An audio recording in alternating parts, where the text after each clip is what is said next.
Let me show you something that might change how you think about money forever. Every generation believes it's making smarter financial decisions than the one before it. We look at the past, spot the mistakes, and assume we've evolved. But what if that's not true? What if, instead of escaping the problem, each generation simply walks into the same trap, just dressed differently? This isn't about being irresponsible or bad with money. In fact, most people caught in this pattern are doing exactly what they were told was right. They work hard, they earn, they spend carefully, they try to do well.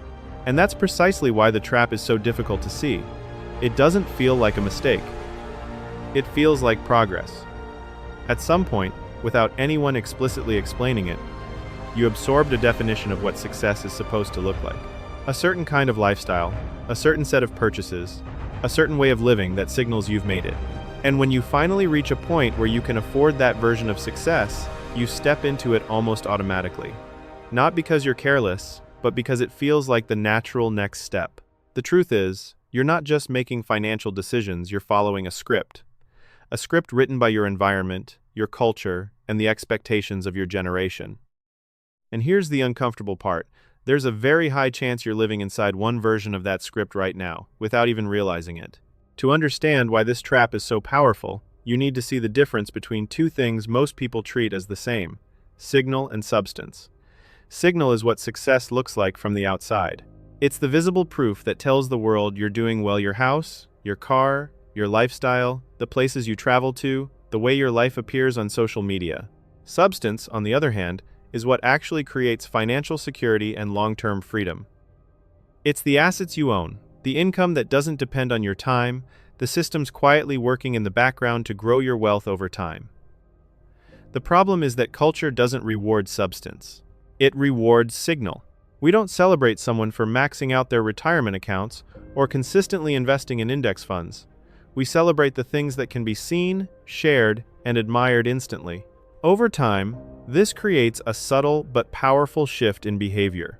Instead of asking, "Am I becoming financially stronger?" people start asking, "Do I look like I'm doing well?" And because the signals are easier to recognize and easier to validate, they become the default target. A bigger house feels like progress. A nicer car feels like progress. More experiences, better aesthetics, a more polished life, all of it feels like moving forward. And none of these choices are inherently wrong. The trap is believing they are the goal. Because while you're upgrading the visible parts of your life, the invisible foundation may not be growing at the same pace. This is where the confusion becomes dangerous. Signal can exist without substance, but it creates the illusion that everything is fine. You can look successful while being financially fragile underneath. And when enough people around you are doing the same thing, it reinforces the idea that this is simply how success works. So, without realizing it, people begin optimizing their decisions around appearance rather than reality. They don't set out to make bad financial choices. They're just responding to what the world rewards. And that leads to the core problem. People end up optimizing for looking successful instead of actually becoming wealthy. To really understand how this trap evolves, you have to see how it shows up differently across generations. For boomers, the defining move was owning a home. They grew up watching their parents rent, so buying property became the ultimate symbol of stability and success, and for a long time it worked. Real estate appreciated, equity grew, and on paper many of them became wealthy. But the issue wasn't the house itself, it was treating the house as the entire financial plan. Decades later, much of their net worth is locked inside a single asset that doesn't generate income. They look wealthy, but their financial flexibility is limited. The signal was strong, but the foundation underneath it remained incomplete. Gen X approached things differently, but fell into a quieter version of the same trap. Instead of one big decision, they made a series of small, reasonable upgrades. Every raise justified a better car, a bigger house, a more comfortable lifestyle. Each step made sense in isolation, and none of it felt excessive. But over time, their expenses grew just as fast as their income. This is what we call lifestyle creep. Even though they earned more than the generation before them, the gap between income and savings barely expanded. On the surface, their lives looked successful and stable. But underneath, their ability to build real financial momentum was limited by the constant need to sustain that lifestyle. Millennials faced a different environment altogether. Entering adulthood during or after the financial crisis, They encountered rising housing costs, unstable job markets, and fewer clear paths to traditional wealth building. As a result, many shifted their focus. If owning assets felt out of reach, they turned toward experience travel, dining, personal fulfillment. And culture reinforced this shift, promoting the idea that experiences were more valuable than possessions. While this created meaningful and memorable lives, it often came at the expense of long-term asset accumulation. Experiences don't compound in the same way investments do. So despite living fully, many millennials find themselves with limited financial leverage as they move forward. Gen Z, the most financially aware generation so far, presents a new variation of the same pattern. They understand investing, follow financial content, and speak the language of money earlier than any generation before them. But their trap lies in visibility. In a world driven by social media, wealth is not just built, it's performed. The focus shifts toward aesthetics, the perfect setup, curated lifestyle, and visible markers of taste and status. Even while investing, there is often simultaneous spending aimed at maintaining that image. The result is a split between what is shown and what is actually growing. The knowledge is there, but it can be redirected towards signaling rather than substance, making the illusion of success grow faster than the reality behind it. What makes this trap so difficult to detect is not complexity, but how reasonable it feels at every step. None of the decisions that lead you into it seem wrong when you make them. In fact, they often feel responsible, even necessary. Upgrading your living situation after a raise feels like a reward for your effort. Spending on experiences feels like making the most of your time. Improving your lifestyle feels like proof that you are moving forward. Each choice, taken on its own, is logical. There is no clear moment where things suddenly go off track. Instead, the problem emerges gradually, as a pattern built from individually sensible decisions that, over time, pull you away from building real financial strength. At the same time, society reinforces these choices constantly. The things that are visible are the things that get attention, validation, and admiration. You see people celebrating milestones that are easy to display: a new home, a better car, a more polished life.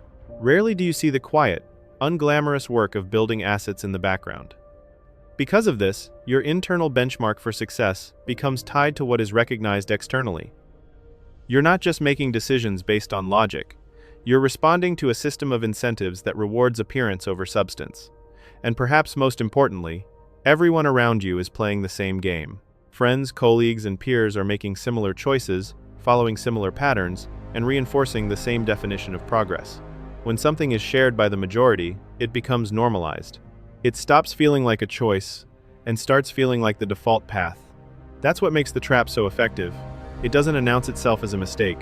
It blends into everyday life so seamlessly that it feels like the right thing to do. From the inside, it doesn't feel like you're getting off track. It feels like you're doing exactly what you're supposed to do, and that's precisely why so many people stay in it for years without ever questioning it. Escaping this trap doesn't require extreme intelligence or perfect timing. It requires a shift in how you define progress. The first step is learning to separate signal from substance. Instead of asking, "Does this make me look successful?" you start asking, "Does this make me financially stronger?" That single change in perspective forces you to evaluate decisions based on long-term impact rather than short-term appearance. And this is where it becomes uncomfortable, because the path to real wealth often looks underwhelming from the outside. It means accepting that, for a period of time, you may not look as successful as you actually are becoming. This might show up in simple but powerful ways. Choosing a smaller house than you can technically afford, even when the bank approves you for more. Keeping your current car longer instead of upgrading at every income increase. Saying no to certain lifestyle upgrades that would stretch your monthly expenses. None of these decisions feel impressive, and that's exactly the point.